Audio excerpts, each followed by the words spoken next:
So you have the location of where you're going to install this bracket, but you're going to move it to the other side of the rib so that you have an alignment for the holes, and you're going to drill the holes. Once you've drilled a small hole that goes through your nut plate, then you'll put your bracket back on the other side of the rib, drill a bigger hole for your screws to go into, and then you'll install your screws into the nut plate on the side you want to hold it on. Once you have it in, you'll have 2 screws on the side there, and then 3 screws over on that side holding it in. The screw that's in the middle there, I just put that in there so I could help move the plate a little bit easier.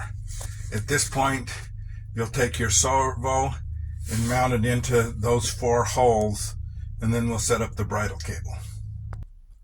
Now at this point, we've got the servo mounted with our clamps right here, but as you can see, I've left the clamps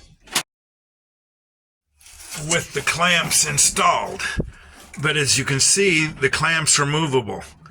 So at this point, you want to take your steering wheel, and you made some marks outside on the tail, and what I did was find my neutral position and then put tape on the steering wheel on this column there so that I knew how far to pull it out.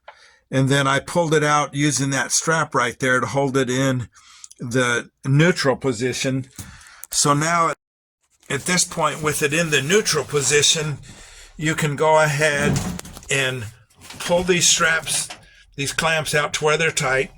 You want to make it to where the little cable is on the top. You'll pull these tight, tighten this back up, and then right there is where it's pinned from the factory. At this point, once those clamps are tight, you can unpin that, take that red tape off and unpin it, and then let your steering wheel go. And that should have you for at least the installation on the Trio Autopilot in a Comanche.